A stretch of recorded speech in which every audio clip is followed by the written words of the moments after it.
Hi, welcome to Fiberchats. My name is Irina. I'm the host here, and I have Twizztersizzters here today, Christina and Patricia. Hi, guys. Hello. Hi. Well, I learned about you from Mr. Knitbear, who was a guest of my channel. And when I was preparing for his interview, I was looking through his Instagram feed, and I saw this very interesting contraption that he had hanging on his wrist while knitting socks. You are the creators of that, what do we call Contraption. it? Right. Tell me about it. Like, tell me whose idea was that? How did it came to be? It actually was our father that made this in the late 50s.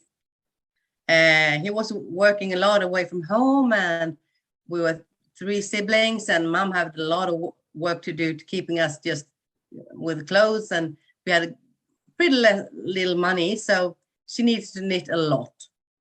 And he thought of, it's a bit of a problem having 3 kids, taking care of everything and cooking and whatever. So he made this. I would think it like he was caring about her, because he knew that she had a lot to do. So it's actually Daddy's from the beginning. So yeah, so it's been lying in some cupboards and until the pandemic started, and then we just like, should we do something with this? Because there's nothing to do otherwise. So, and yeah, so we started. So you started with your brother, right? So at first, your brother was also involved in that. Yeah. But let's go back a little bit. When did you start to knit? So like, I know that not all of you at the beginning in the childhood were enormous with knitting. I mean, hated it. Our mother was the one who always knitted at home. I mean, lots. I mean, in Sweden, that's a cold country. I mean, in the winter, long winters. So, I mean, children growing up. And I knitted when I was young, during my studies. And I had a twister. We didn't call it twister then. And I stopped, you know, when I was about 27, 28 years old, doing other stuff. So it's been really, and since then, our parents are dead and passed away. And, you know, it just, we forgot about it and nobody used it anymore. So and when during the pandemic, we met, the 3 of us. I mean, I live in Holland, my sister and brother live in Sweden. So we got together and we were talking about the good old days. And then our brother came up with that thing, that, you know, that knitting thing. I haven't seen it anywhere else, and we hadn't seen it anywhere else either. And we thought that it was something perhaps that everybody had at home, because we didn't know any better than that it was always there when we were young. And we started, you know, investigating, and we just discovered that it was really a unique handmade thing. And then, as we all 3 are a bit, you know, entrepreneurial, is that a word? We thought we should do something about this, you know, like Christina said, I mean, the pandemic, you had nothing to do, we could do something together. So that was something that really brought us together to do something, the 3 of us, and that was really fun.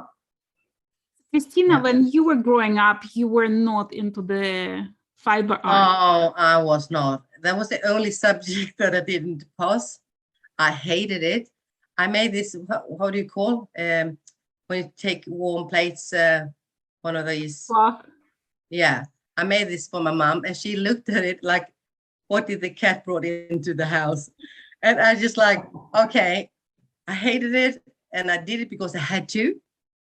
I didn't pass, and then I got a grandchild, and then all of a sudden, oh my God, grandparents has to knit and crochet, and I just like, boom, I'm hooked, and I loved it, and I done several things now, like teddy bears and a doll and clothing for the doll and jacket and cap and whatever, and I have other things project now. So, and it's really funny. It's time consuming, and I'm not watching the television. I sit and knit, and my husband said, "Are you gonna knit again? Because should we watch a movie?" Nah, I love knitting. I love it. I just love it. Well, let's talk about that prototype, right? Like that your dad made. How did you, okay, it's one thing to have some contraption at home that your mom used. How did you approach it to manufacture it? First we had to find out, did our idea that it was original really, was it really original? So we had to do a lot of, we were checking out every website, everything we could find. Yeah. So when we had checked that there wasn't actually anything like it on the market, we contacted like an attorney who specialized in this, because it's a very special trajectory. And to make you check with the patent authorities the feasibility of this contraption. So like a pre-check if it was okay for us to really ask for a patent for it. So we did that, and that came out positive. So last summer in June, we've asked for a patent for it, and that's a long process and long documentation and stuff. So it's really ongoing, but we hope to get the final go ahead. We don't know, but hopefully this summer. Tell me about your marketing journey. Like, none of you were professional marketers, right?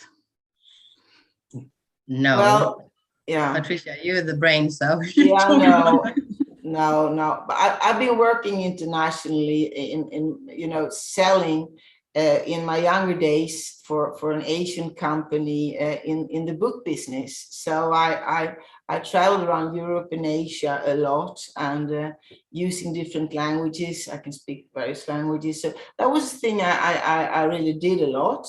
So I have a background on that, and a graphic design background. So a little bit of both. So, I mean, we first had to think about was, we have this contraption. We asked for a patent for it. And the problem we encountered immediately was, how should we call this contraption? I mean, there is nothing like it. What do you call a thing like that? So we were into the name and the logo. I mean, how do you give it like an image to the outside? So we had to think a lot about that. But I mean, the three of us, we discussed different kind of names, and we wanted a name that was international, that could be used in any country of the world.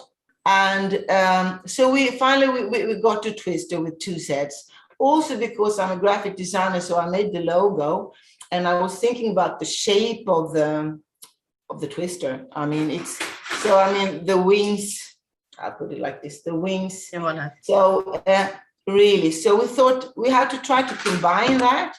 And also we had to check, if you have a website, you had to be sure that you can have .com, .us, .uk, all those kind of stuff. So it was like a mix of all those 3 things, investigating that. So we finally came up with Twizzter, and there was no website URL, how do you say that, web address with the name of Twizzter. So we booked all of them just to be sure that we had everything covered, and asked for a patent. And then we just had to find somebody who could make it, and that was a big problem. That took us a long time. Christina, like, I'll have a question, right? So you are a nurse. Yeah. And you even like a recent knitter and crocheter. Yeah. Have you ever questioned yourself, like, why you getting yourself into this whole new enterprise? Like, well, I wouldn't have done it without my siblings. And now without Patricia, no way I would have done it. But it got us through pandemic, and we talked every day on the internet, and it was fun. It was difficult, so many obstacles on the way. But we came closer to each other, and it was the strong feeling of passing this through from our parents, like it was from daddy. So why not doing that and doing something with that? And I know they're looking at us from above and like, hey, you girls, go. So, and I'm never too old to change. I love that about you. Like, I love that it's basically like a second career suddenly. Like at the age of when people thinking of retirement, you're thinking of your new business. Yeah, and then again, I got a disease that I won't get rid of. So I will get worse and worse. And so I thought maybe in a couple of years, I won't be able to work as a nurse. So this could be like something for me to work with at home, to continue with. And was coming up with the idea of how you're going to package difficult for you? No, I love making packages for like Christmas, and that's I put more money on the outside than the inside, I guess. Just I like that. So we bought these small packages, and then I want the package to be like a treat. It should be, oh wow, this is sweet. So I wrap the twister inside, and then Swedish it's all by paper. It's not flashy. How do you say? Flashy. And then you get the twister in a little package here, wrapped up in a little bag like that, and some green because green is our color. And then we have this, how do you call this, Patricia? Art instruction. Flyer. Yeah, flyer in English and Swedish, of course, that tells, you can read about the story and everything, how to insert the skein, and well, so that comes with it. And I like to do that. We have actually family gatherings, making packages, drinking wine, having dinner, and everyone has his share. So making like 40, 50 of them. Well, let's talk about marketing side of it. So you came up with the product, right? You found the person who is manufacturing it. You came up with the design idea for the package, for the brochure, the whole thing. Tell me about the marketing. Like, how did you were thinking first to stay in the local market in Sweden and Netherlands, right? Yeah, I mean, we had a startup. We have a startup, and we started then last summer. We were helped by the Swedish authorities that really try to promote Swedish products to foreign countries. It's part of their export plan for the industry in Sweden, which is very, very good. We've been helped a lot by them. So we were on a trainee course, let's say, how to be helped, and they have helped us financially to get started, because I mean it costs money, and we're just normal people, so you know you need some help. So we got that from them, and first we thought, let's just, you know, when you were small, we're just two people. We were three, now we're two. You had to grow slowly in order not to make any mistakes. People expect good service, to be able to talk to you if it's necessary. You shouldn't go too quickly, because you're going to get problems. That's a little bit my experience on that. So we were very careful about that. So what we thought, okay, let's just concentrate on Sweden, or regional part of where we live, where my sister lives in Sweden, and a little bit where I live in Holland. But I mean, bam, I thought, let's go to a fair, you know, like a knitting fair. And where should we go? Should we go in Sweden? We can go in Holland. But I mean, in Holland, there are more people and more together. It's, you know, it's easy to get to people. And in Sweden, it's a very big country, few people. So we chose for Utrecht, that is in the center of Holland, last October. And I mean, really, the first day I was alone. My sister was flying down the day after, and I was sitting there the whole day, and I just sold one. I thought, what are we doing here? We're just a big failure. But, you know, people passing by, I mean, nobody really knew it. And the good thing was that, people saw us, at least they recognized it, they thought about it, they tried it. We sold after the second and third and fourth day, we sold some more. And we got in contact with Mr. Knitbear. And I mean, he's just a crazy, wonderful person. I mean, we just love that guy. And I mean, he's not the person who just does something just because you ask him. He really has to believe in it. And if he does, he really goes for it. I mean, 100%. So it just took off from there. And I mean, the lucky thing for us is that the knitting and the crochet world of users is quite everybody knows everybody a little bit. I mean, so you can't put borders. I mean, you get Ravelry, everybody meets each other on Ravelry, and that kind of yarn and that kind of stuff and that model, everybody is looking and it's wonderful. But we didn't expect that it would get so broad so quickly. So we're trying to grow organically in order to not make, we have to be able to handle it. Not that we're saying don't buy, please buy.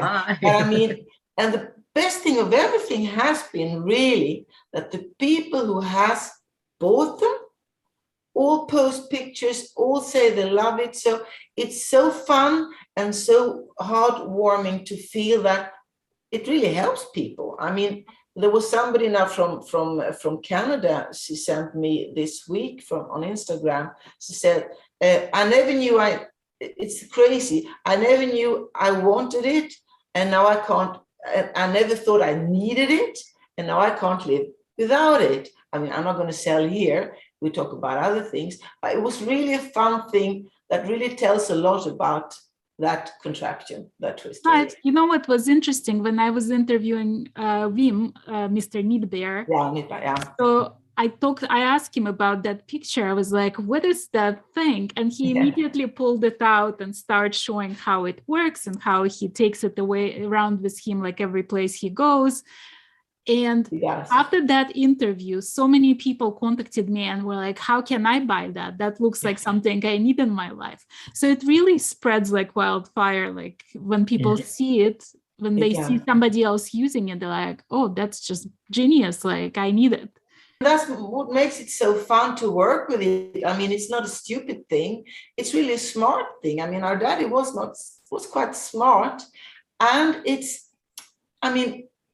we really wanted it to be a good thing. I mean, you can make it in plastic, perhaps, and do 100,000 in China. They might copy it, I don't know. But we're not into that. No. And I mean, the one my mother used, that was 60 years ago. I mean, I can give it to our grandchildren, and it's still working just as good. So it's you buy it once, and then you have it. Yeah. Yeah, it's part of the inventory set in your house. Tell me a little bit more about the construction. Like explain the viewers who don't know what we're talking about, explain them what it is and how can people use it. Well,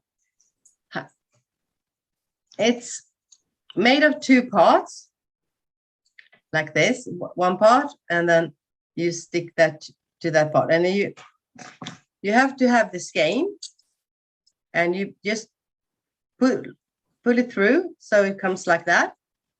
And you have to start from the outside, not the inside. So you have to take the paper label off, otherwise it gets stuck. And then you fix it with the other part. And now I'm gonna like that. And then you can make it bigger, and if you have bigger skeins, and then you start to knit, and you just take and then you just knit, and you can have it on your arm, and you can have it wherever you want to. And Mommy always had it on her arm because she had to take care of us 3 kids, so she was running around with this on her arm. But I use it more hanging on a hook because I'm not walking around when I'm knitting. You know what it reminds me, like it, and sort of brings me like this warm kind of fuzzy feeling with that. It sort of reminds me of Shetland knitting belt, because that's also like another contraption that made out of necessity, because women were taking care of the like animals or walking outside from place to place and knitting on the go. And it was like one of those things that was to make time more efficient. And I feel like your story starts the same way, like when your dad was thinking how to make your mom's life easier and give her this like extra opportunity to be efficient. If actually knitters know that very well. I mean, the ideal knitter has 3 arms, 2 for the needles and 1 to control the yarn. So I mean, it's really your 3rd arm, but you hang it on your arm yourself, so you never have to worry about the skein. And the good thing, I mean, when we went when we sell it on the fair, or we meet people who talk about it, what we really thought first was that this is something for people on the go. You know, you sit in the bus, you're on the beach, you're on your coffee break, for people that move and have a very busy life. But on the other hand, we are really also selling to people who are in a wheelchair, older people who has difficulty to if the skein rolls away, to back and take it. I mean, they have to be sure. We also sold it to somebody who had bad sight, who was almost blind, who needed to be sure that whatever happened, it was under control, close to her. And well, I also find that like if it's really for any kind of knitter, because even if you sit on your sofa in your living room and you knit, you still need some sort of like yarn ball or something to make sure that this yarn is not flying all over, you know, and it's like really in control of having your yarn close by without tangling it and without it's running away from you. Yeah, absolutely. I mean, you have situations, you have great other contraptions. I mean, please, for everybody there is a solution, so no problem at all. But I mean, the thing is, you have yarn and then you have the connection between your knitting and the skein, and that connection is very short when you carry this around. If you put it on a table, you have these bowls, you have these like kitchen paper rollers, you know, that roll, and you have a longer distance to your skein. Children come across, animals come across, and you have to carry that with you if you want to move. So it really depends on the way you work. So I mean, there are many solutions, but those who do use them, like I said about this woman in Canada who said, I didn't think I needed it, but now I can't live without it because it's really handy. But I'm not going to talk too much about that anymore. Well, let me ask you about your social media. So you started advertising it on Instagram. What was the reception? Like, were people skeptical that they need it? Were people sharing it with their audience? We have had some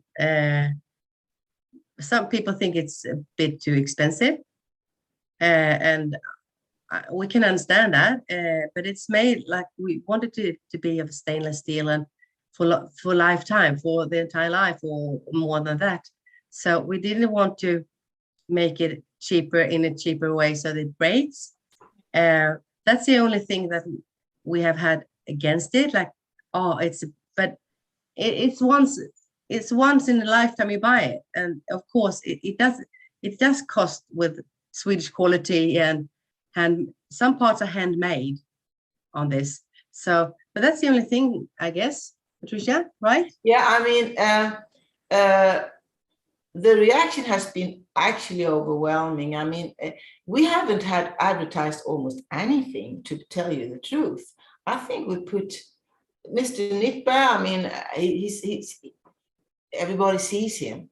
So that has been a game changer. Some influencers that has talked about it.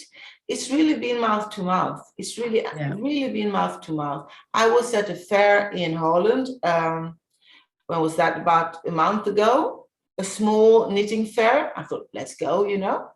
And I had not so many twisters with me. I thought, you know, it's going to be like the first time when I sold one the first day.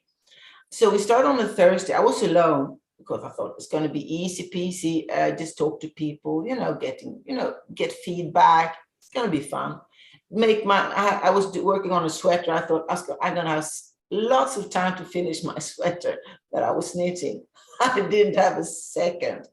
So, I mean, on the Thursday, there came groups of people from the knitting groups you have around. They knew that I was going to be there. So they came on the Thursday, said, we want 10, we want 12. So we sold out in a day. I didn't have anything more for the rest of the fair. So it's been mind-blowing, actually. And that can only be proof that somebody buys it and tells somebody else, and they also want it, and they have a group, and then the whole group comes. So it really gives us a lot of confidence. And we are not salespeople. We don't want to be salespeople. We're not so young anymore. We're not so ambitious anymore. I mean, we have a wonderful little thing that Daddy made. And we fixed the logo, we fixed the website, we fixed the producer. We are together. We see each other much more than we did. So we're happy. And other people are getting happy. And we hardly do anything. Of course, we have to professionalize. We have to, I went on a course for digital marketing, getting crazy at my age. I mean, you have to learn those kind of stuff and how to make movies, like the YouTube channel. I thought, as people don't know about it, I need to make 1 or 2 YouTube films to show it to people. I mean, that was in the kitchen and in our living room and everything very, very basic. But I mean, that's how we do it. And that's that's who we are. And we're just having a lot of fun. And I must say, the community is wonderful. I'm learning, Christina is learning. I'm learning about different kind of rules, about, wonderful designers, things that are just gorgeous. So you get, I mean, the thing is, you don't even have the time to do everything you would like to do. So hopefully one day when we get even older, we will have some more time and really sit down and create, because the process of creating a beautiful thing from beautiful materials, I mean, that's what it's all about, isn't it? Well, let's talk about the ambition. What's your dream for this company? Like, do you, since it's been received so well, right? Since now you're getting influencers showing your product, which, like, I'm sure you didn't expect it. You might have hoped for it, but you didn't expect it. What's your dreams now? How have they evolved? I would love to. I have a map on the wall that I put a pin on every, like in every state in America, every country that we sell in. Just put one pin for every. I want to have pins everywhere. I just have it on the wall so I can show you. And I want to sell everywhere. Yeah, I mean, in the beginning, we would say, Christina, oh, somebody ordered from New Zealand. Wow. And Hawaii. Canada, wow. I mean, it was just Chile, South America. And we really, I'm not exaggerating. I mean, this is Daddy. He did it for us. And we're getting together at old age, doing something that is from the family. And we just see those things flying away there and there. And so, I mean, we are adapting while we're walking. I mean, a problem is that we might, if it really starts moving in bigger volumes, that's what I'm thinking about a lot.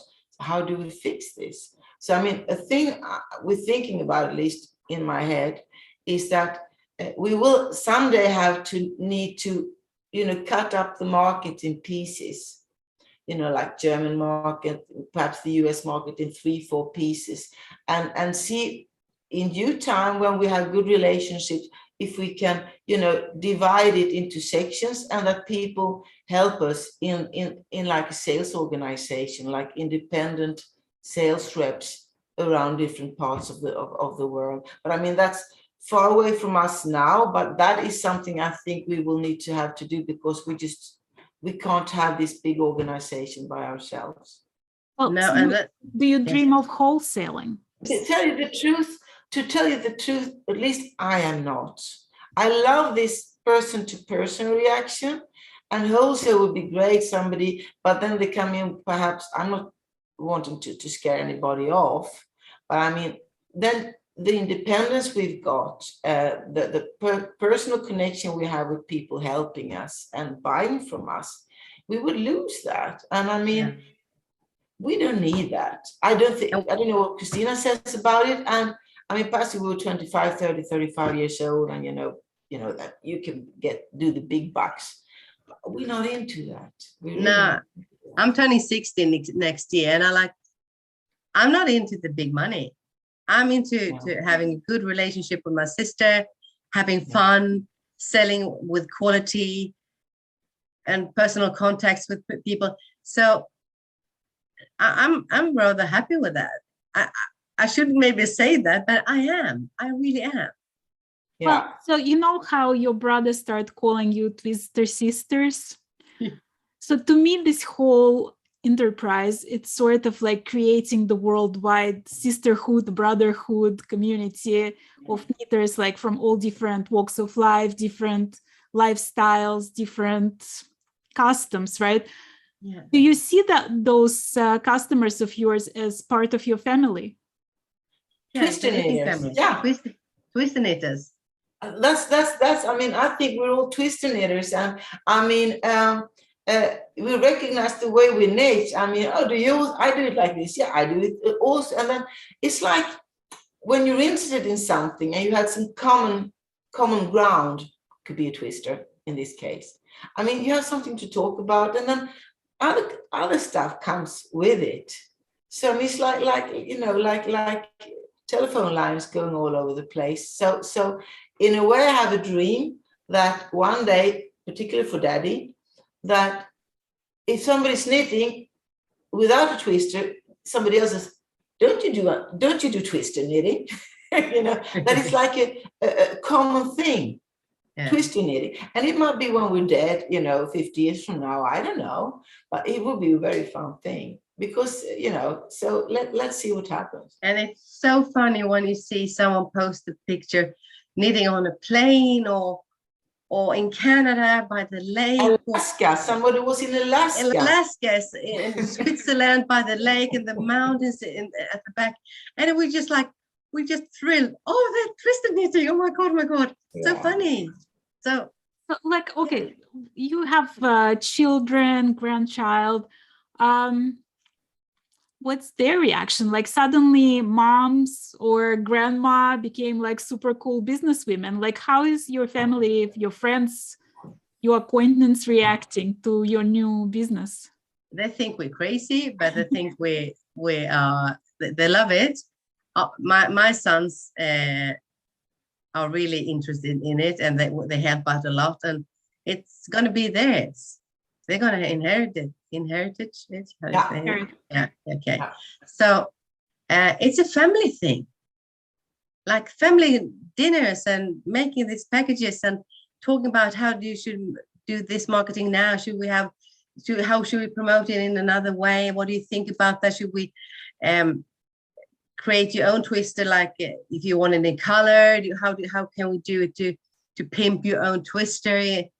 So we just talking. So they love it. They love it. It's common ground. Yeah.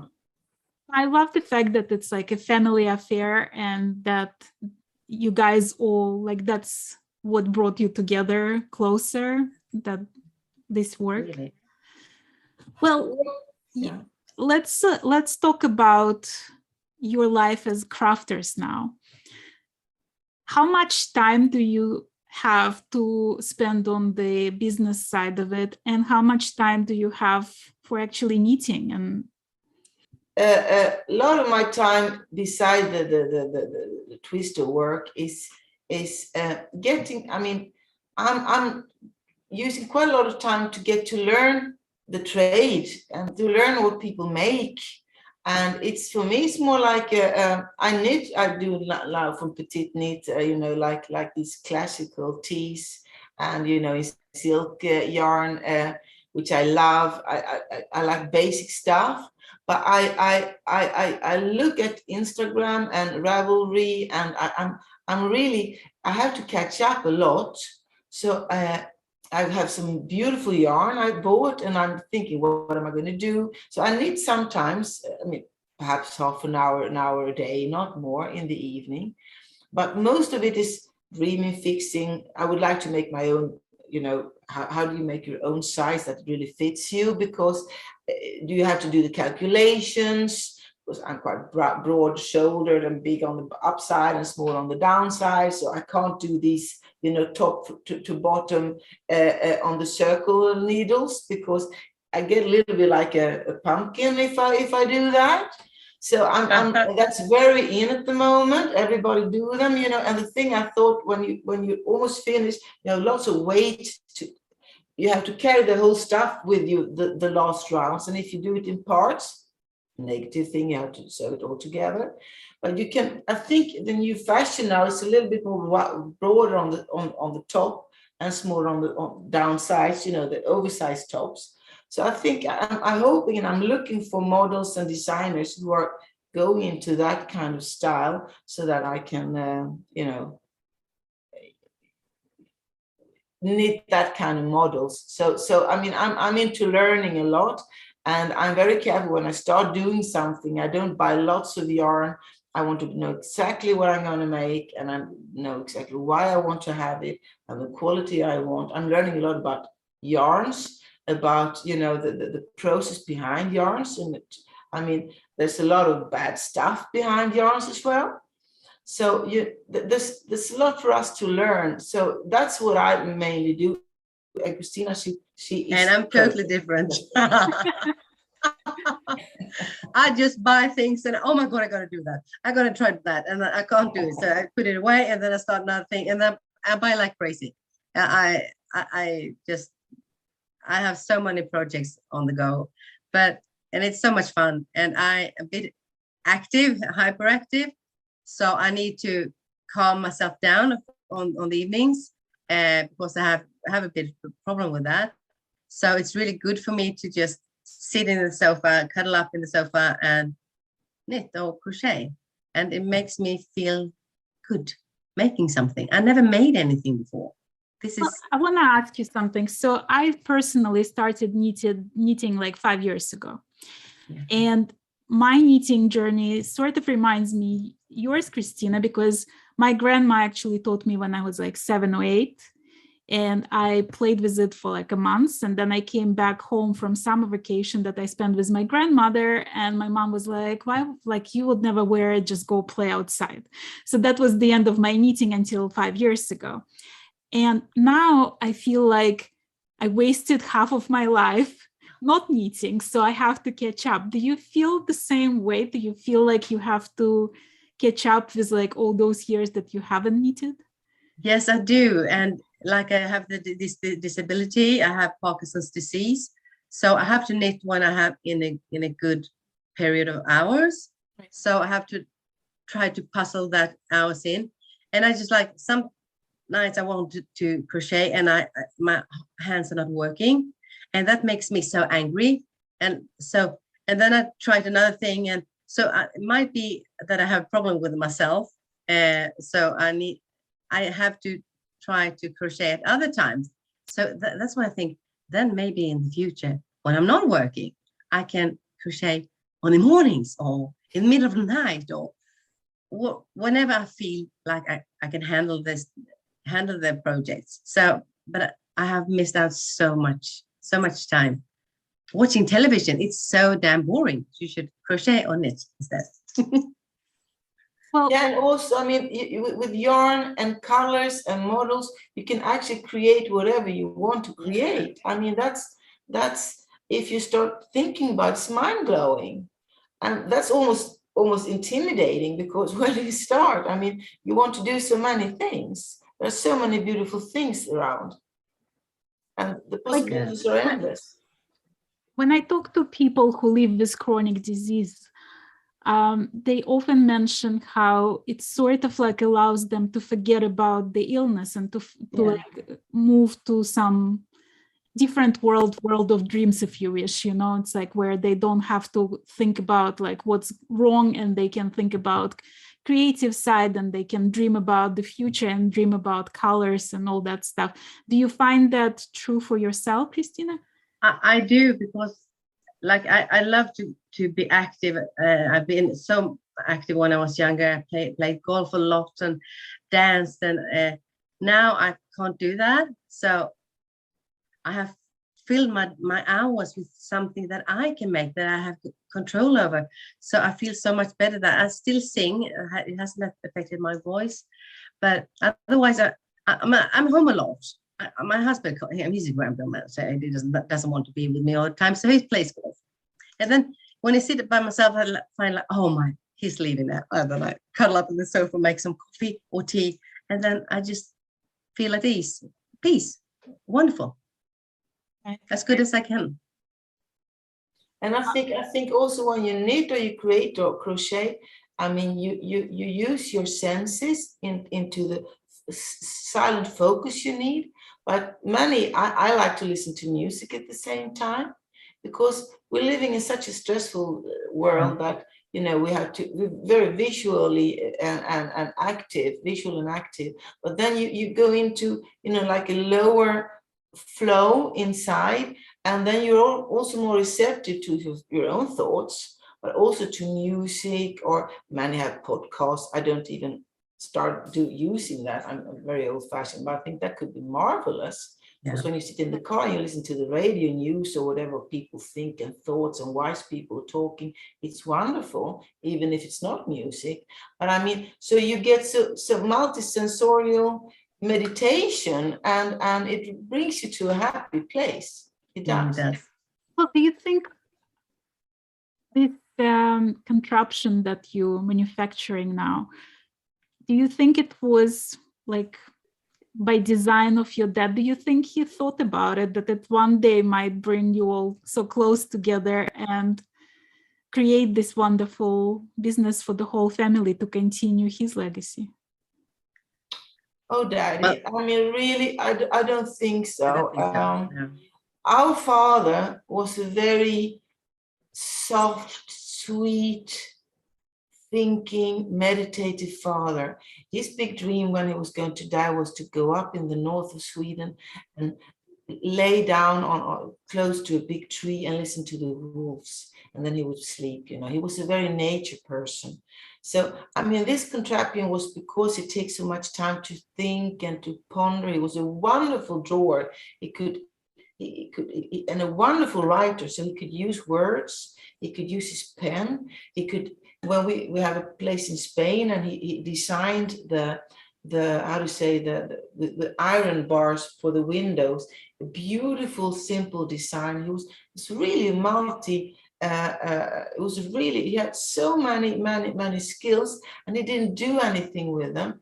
This he did, so it's really his legacy. And he never ever was commercial in anything he did. Our mother, a little Spanish temperament little thing, she made his life impossible almost, because she had so much temperament. But we inherited lots of mama. So in a way, we're daddy's salesman. So, but with a love for daddy at the same time. But Daddy just did things because he did things. He was in the here and now. He was a very meditative person. He would never think too much further than that, like we're doing. Well, I think he must be very proud of you at this moment. I think so. Like, I really think so. Yeah, I really think so. You mentioned that you are a foodie also, and you enjoy food, wine, traveling, all these things. Tell me about, like, living in the foreign country. Do you still love, like, is there something that's sort of comfort food for you, like that brings you home? I will tell you how when we were young, we lived in Sweden. We were young. We were born in Stockholm, and we moved very early, at a very early age, to the countryside, the south of Sweden, in the woods, you know, all these trees. But people there had never seen any foreigners. And my mother, she was a very temperamental person and had a very big accent. So people couldn't really understand her. She was very strange, very scary. And I mean, and we were like half-bred apes, monkeys or something like that, people thought, I think. So I really, when I was young, I really had like a problem with Sweden, the countryside. I mean, it was a culture shock. So I left Sweden to Spain very early, and I lived outside almost all my life, like a longing to get away from Sweden, because of what happened when I was young. But now, because of this, And we just bought a house, a little summer cottage, just 2 weeks ago in Sweden, to be able to go back. And so the circle is round now. I've been traveling all around the world and being busy and stressed and being overworked and being tried, the successful kind of person people think you should be.